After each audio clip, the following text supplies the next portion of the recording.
1월 22일 금요일 매일 성경 묵상을 시작하겠습니다. 오늘 우리들에게 주시는 하나님의 말씀은 누가복음 7장 36절로부터 50절까지의 말씀입니다. 누가복음 7장 36절로부터 50절까지의 말씀을 제가 봉독합니다. 한 바리새인이 예수께 자기와 함께 잡수시기를 청하니 이에 바리새인의 집에 들어가 앉으셨을 때에 그 동네에 죄를 지은 한 여자가 있어 예수께서 바리새인의 집에 앉아 계심을 알고 향유 담은 옥합을 가지고 와서 예수의 뒤로 그 발 곁에 서서 울며 눈물로 그 발을 적시고 자기 머리털로 닦고 그 발에 입 맞추고 향유를 부으니 예수를 청한 바리새인이 그것을 보고 마음에 이르되 이 사람이 만일 선지자라면 자기를 만지는 이 여자가 누구며 어떠한 자 곧 죄인인 줄을 알았으리라 하거늘 예수께서 대답하여 이르시되 시몬아 내가 네게 이를 말이 있다 하시니 그가 이르되 선생님 말씀하소서. 이르시되 빚 주는 사람에게 빚진 자가 둘이 있어 하나는 500데나리온을 졌고 하나는 50데나리온을 졌는데 갚을 것이 없으므로 둘 다 탕감하여 주었으니 둘 중에 누가 그를 더 사랑하겠느냐. 시몬이 대답하여 이르되 내 생각에는 많이 탕감함을 받은 자니이다. 이르시되 네 판단이 옳다 하시고 그 여자를 돌아보시며 시몬에게 이르시되 이 여자를 보느냐. 내가 네 집에 들어올 때 너는 내게 발 씻을 물도 주지 아니하였을 때 이 여자는 눈물로 내 발을 적시고 그 머리털로 닦았으며 너는 내게 입 맞추지 아니하였을 때 그는 내가 들어올 때로부터 내 발에 입 맞추기를 그치지 아니하였으며 너는 내 머리에 감람유도 붓지 아니하였을 때 그는 향유를 내 발에 부었느니라. 이러므로 내가 네게 말하노니 그의 많은 죄가 사하여졌도다. 이는 그의 사랑함이 많음이라. 사함을 받은 일이 적은 자는 적게 사랑하느니라. 이에 여자에게 이르시되 네 죄사함을 받았느니라 하시니 함께 앉아있는 자들이 속으로 말하되 이가 누구이기에 죄도 사하는가 하더라. 예수께서 여자에게 이르시되 네 믿음이 너를 구원하였으니 평안히 가라 하시니라. 아멘. 오늘 본문에 등장하는 이 시몬이라고 하는 사람은 바리새인입니다. 유대인들 중에서 비교적 넉넉하게 사는 주류에 속하는 사람이라고 할 수 있습니다. 그가 주님을 자신의 집으로 초청해서 식사를 대접하고 있기는 하지만 이 사람은 주님을 홀대하고 있습니다. 주님께 발 닦을 물도 드리지 않았고 집에 들어오실 때 환영한다는 의미로 입맞춤도 하지 않았습니다. 시몬은 주님을 메시아가 아닌 유대의 랍비 정도로만 대접하고 있었던 거죠. 제 아무리 주님을 만나고 대접하고 가까이 있다 하더라도 예수님을 구세주로 만나지 못하면 그는 눈뜬 장님에 불과합니다. 예수님이 공생의 삶을 사셨을 때 그 당시에 주님을 만난 수많은 사람들이 있지만 그 중에서 진실로 주님을 메시아로 만나고 알아본 사람은 그리 많지 않습니다. 오늘 시몬이 그런 사람이에요. 반대로 오늘 이 본문에서 주님께 향유를 부은 이 여인은 37절에 나오는 것처럼 죄 지은 여인입니다. 그녀는 주님의 발을 눈물로 적시고 자기 머리털로 닦고 그 발에 입 맞추고 향유까지 부어드립니다. 그녀는 시몬 대신에 주님의 발을 닦아드렸고 입맞춤을 해드렸고 향유까지 부어드렸습니다. 최고의 한 대를 하고 있는 거죠.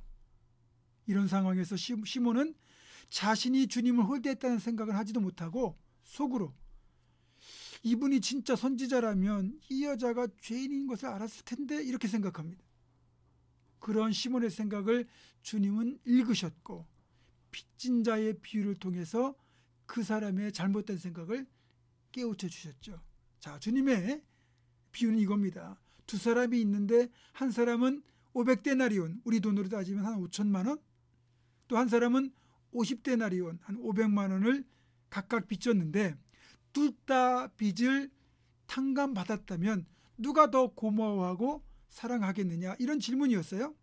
시몬도 당연히 더 큰 금액을 탕감받은 사람이라고 대답을 하죠.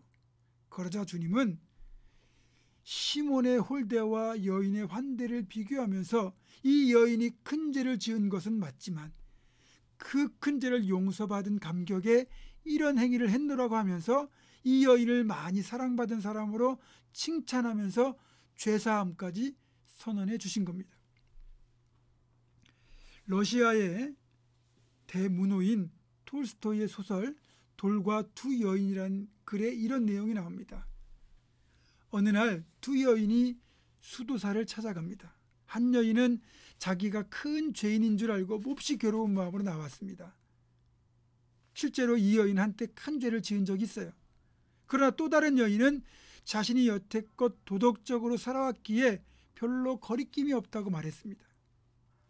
수도사는 두 여인 모두에게 참회의 고백을 시켰어요. 그랬더니 첫째 여인은 눈물을 흘리면서 자신이 죄인임을 고백합니다. 그러나 두 번째 여인은 여전히 당당했습니다. 수도사는 울고 있는 여인에게는 큰 돌 하나를 구해오라고 했고 지금 당당하게 말하고 있는 이 여인에게는 작은 돌을 많이 구해오라고 시켰습니다. 두 여인이 각자 시킨 대로 돌을 가지고 왔죠. 그러자 수도사는 다시 그 두 여인에게 자신들이 가져온 그 돌을 원래 있던 자리에 갖다 놓고 오라고 시켰어요. 큰 돌을 가져온 여인은 그 돌을 어디에서 갖고 왔는지 분명히 알고 있어서 갖다 놓을 수 있었지만 작은 돌을 많이 주워온 이 여인은 어디서 작은 돌들을 주워왔는지 일일이 기억할 수가 없는 거예요. 수도사는 이 두 번째 여인에게 말했습니다. 죄라는 것은 바로 이런 것입니다. 큰 죄는 언제나 기억이 되기 때문에 자신이 죄인임을 깨닫고 사람들 앞에서 겸손해질 수가 있지만 이 작은 죄는 속히 잊어버리기 때문에 자기가 죄가 없는 줄 착각하고 다른 사람들을 비방까지 하기 때문에 더 큰 죄에 빠지게 되는 겁니다. 오늘 우리는 누구와 닮아 있을까요? 솔직히 두 번째 여인과 닮아 있죠. 그리고 예수님께 향유를 부은 이 여자는 이 톨스토이의 소설에 나오는 첫 번째 여인과 닮아 있습니다. 우리는 큰 죄를 짓지 않으면 죄에 대한 통렬한 회개도 없고 더욱이 작은 죄는 기억도 못합니다. 예전에 이랜드 그룹의 사목을 지내셨던 방성기 목사님이 이런 말씀을 하셨어요. 이제 그분이 고등부 시절에 이제 수련회를 가면은 담당 전도사님이 수련회 도중에 이제 회개 기도를 시키는데 하나님 우리 죄를 용서하여 주옵소서 그러면 이해가 된다는 겁니다. 자기 친구들이 나쁜 짓 많이 한 걸 알고 있으니까. 그런데 이제 개인 기도를 시키면서 각자 회개 기도하라고 하면 자기는 회개할 것이 없더랍니다. 거짓말한 적도 거의 없고 나쁜 짓을 한 적이 없었기 때문입니다. 그런데 신앙적으로 성숙하고 나서 보니까 자신이 엄청난 죄인임을 깨닫게 되었다 이렇게 말씀하셨어요. 동감합니다.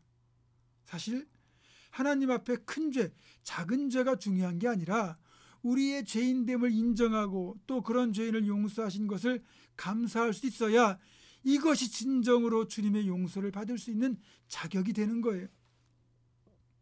자신의 죄인됨을 자각하는 것 그리고 진정으로 회개하는 것 이게 진짜 구원을 누리는 비결이거든요. 저와 여러분이 우리의 죄인됨을 깨닫고 진정으로 회개하고 그래서 주님으로부터 진짜 용서를 받고 구원의 축복을 누리는 그런 복된 존재가 되기를 주님의 이름으로 축원합니다. 기도하겠습니다. 하나님, 우리는 다 죄인입니다. 그런데 나의 죄인됨은 보지 못하고 남의 죄만 바라볼 때가 얼마나 많은지요. 주님, 남의 눈에 있는 티끌 보기 전에 내 눈에 있는 들보를 먼저 보고 나의 죄인됨을 자각하고 온전히 회개하여 주님으로부터 진짜 용서받고 그리고 구원의 축복을 누리는 그런 지혜롭고 복된 성도들이 다 될 수 있도록 인도하여 주옵소서. 이번 한 주간도 주님 은혜 가운데 삶을 잘 마무리하고 또 각자 주시는 자리에서 또 예배에 성공할 수 있도록 인도하여 주옵소서. 예수님의 이름으로 기도하옵고 이제는 우리 주 예수 그리스도의 은혜와 하나님의 사랑과 성령의 교통하심이 나 같은 죄인 살리신 주 은혜 고마워. 평생을 그렇게 주 위에 살겠다고 결단하는 사랑 우리 모든 성도들, 이들의 삶과 가정과 생업과 우리 교회 위에 지금부터 영원토록 함께 하시옵기를 간절히 축원하옵나이다. 아멘.